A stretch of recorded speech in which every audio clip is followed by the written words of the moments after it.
Hi, welcome to this American History podcast. This podcast is titled The 7 Principles of the Constitution, and we'll be looking at just that, 7 concepts or ideas that were extremely important to the founders of the Constitution and to us today. So here we go. The framers or the writers of the Constitution constructed a new system of government, and they used 7 principles to support this effort, and they're listed here below. So the first one we're going to talk about is republicanism. Then we're going to talk about separation of powers, limited government, popular sovereignty, federalism, checks and balances, and finally, individual rights. Now, some of these terms you may or may not be familiar with, but hopefully by the time we're done with this podcast, you'll be able to explain what each of these means. So let's start with the first one, popular sovereignty. And the question we're looking at here is who gives the government its power? So the preamble of the Constitution starts out with the phrase, "We the people of the United States." And these words clearly spell out the source of the government's power. The idea of the Constitution rests on the idea of popular sovereignty. And that means that this government, is ruled by the people. As the nation changed and grew, popular sovereignty started to take on new meanings, and a broader range of Americans shared in the power to govern themselves. But what you've got to get out of this is that the founders of the Constitution, the writers of the Constitution, believed that it's the people who rule, not a king, not a president, but the people themselves. Now, number 2 is republicanism. Now, the answer we're trying to answer here is, how are people's views represented in government? Well, the framers, the writers of our Constitution, wanted the people to have a voice in our government. Republicanism is based on this simple belief that the people exercise their power by voting for their political representatives. Basically, what that means is that in a Republican system of government, people choose wise people to represent them and to be their voice in government. Now, we do that in a lot of different ways today. Your parents vote for school board members who help direct the course of the schools. You vote for ASB leaders on your own campus to help direct the direction of the school and to help watch out for the rights of students. Your parents vote for state senators, U.S. senators, and local city council people or community service district members. We do this all the time. We vote for people who will make decisions and will represent us on different levels of government. This is republicanism. Now, principle number 3 is called federalism, and this is an idea that you should be familiar with already. Now, the question here is, how is power going to be shared in the government? Well, again, the framers wanted the states and the nations to become partners in governing. With the Articles of Confederation, we had very strong state governments, but very weak national government. But in this particular form of government, the U.S. Constitution, we have a system called federalism. So to build cooperation, the framers used federalism, which is a system of government in which power is shared or divided between a central government and smaller political units such as states. The framers used federalism to structure our government under the Constitution. Now, the Constitution assigns certain power to the national government, and these are called delegated powers, or other times they're called enumerated powers. And there are powers kept by the states, and these are called reserved powers. The powers that are shared or exercised by both the national and the state governments are known as concurrent powers, and those are right here. So again, there are powers that are given to the national government, and there are powers given to the states to do, and those that overlap are called concurrent powers. So let's look at some examples. So here's a list for you. Some that belong to the national government, like making treaties or a postal system, or declaring war, or maintaining a military, or coining money. And those are ones that are clearly set aside for the national government. But there are ones set aside for the state governments. So things like schools and making regulations for marriage, or conducting elections, things like that. So those are ones left to the states. But then there are concurrent powers. Those are in here, and those are ones that both do, like collecting taxes. There are federal taxes or national taxes, and there are state taxes and local taxes. Regulating banks, there are state rules regulating banks, and there are national rules regulating banks. Making and enforcing laws, the federal government is going to make sure that you're obeying the law, but so are states. The Highway Patrol and state police are examples of state law enforcement. So those are concurrent powers. Now, people haven't always gotten along when it comes to the idea of federalism.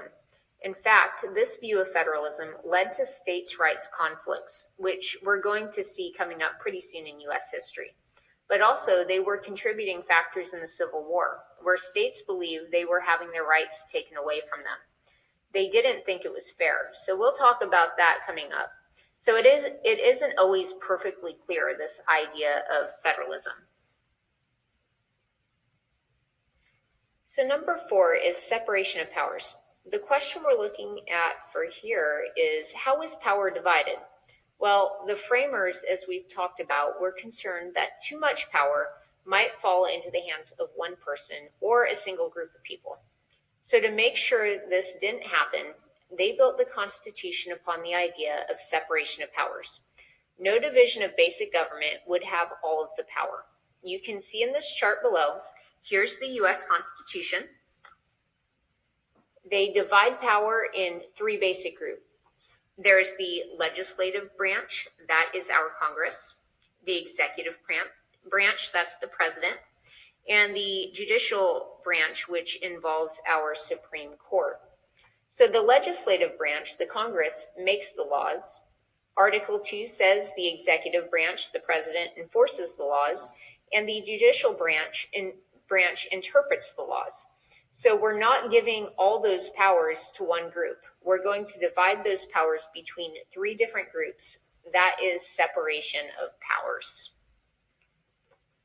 All right, number 5 is checks and balances. And how do we make sure that power is evenly distributed?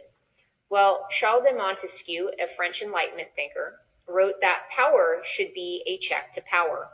In other words, we need to make sure that each branch of our government has enough power to stop the other branches from doing something bad. So though these branches of government are separate, they rely on one another to perform their work of government. So our framers included the system of checks and balances to help make sure that the branches work together fairly. So let me show you some examples. So here's a chart showing how they have to work together. So let's start with the Congress. So up here, we know that they write the laws, and one check on making sure that the legislative branch doesn't write a bad law or something that's contrary to the Constitution is the judicial branch may declare a law that the legislative branch writes unconstitutional, and the president can veto a law, saying that I'm not going to sign this law and this idea will not become a law. So you can look at this chart and see that there's other ways that each branch can check the other one's power to make sure that none of them become too powerful. This is the idea of checks and balances. All right, number 6. The framers restricted the power of our government. They didn't want our government to become abusive. And here's the main idea down here. In the American government, everyone, citizens and powerful leaders alike, must obey the law. Individuals and groups cannot twist or bypass the law in order to serve their own interest. So in terms of limited government, no one is above the law. Whether you are an elected official, whether you are a judge, or whether you're a citizen, everyone is required to follow the law. So you might be wondering, well, limited government, how does that work? Well, the idea, again, is that limited government means that government cannot do anything it wants. It has to follow the law as well. That's how the government is limited. No one is above the law. All right, last one. Number 7, individual rights. How are personal freedoms protected? Well, you'll remember how the Anti-Federalists were pretty afraid of how the Federalists and even the Constitution were not protecting the people's rights. Well, the first 10 amendments of the Constitution shield people from a too powerful government. These amendments are called the Bill of Rights, and they guarantee certain individual rights or personal liberties and privileges that we as people have. For example, the government can't control what you might write or say. Now, we know that all rights have limits, and we'll talk about those more. But this is the idea that people have rights and freedoms. People also have the right to meet peacefully or to ask their government to correct a problem. And we know that there are more than just the first 10 amendments that are grouped together and called the Bill of Rights. There are more rights than just that. So let's take a quick look at the Bill of Rights. So here's a chart showing the first 10 amendments. The First Amendment deals with freedom of speech. And again, that is freedom of the press, religion, assembly, petition, and speech. And all of these rights have limits. The right to own a gun, the quartering of troops during peacetime. Soldiers can't be stationed in your home. You are free from unreasonable searches and seizures. You have rights when you've been accused of a crime. And you have rights when you go on trial. And there are certain limits to trials in terms of having a jury or not having a jury. There are limits on bail and punishments. There's no cruel and unusual punishment. And then there's the Ninth Amendment, which tells you that there are more rights than have been listed.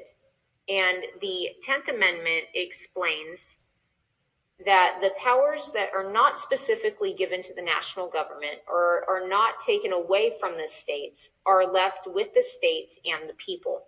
So we'll talk more about this later, but this is a great example of individual rights.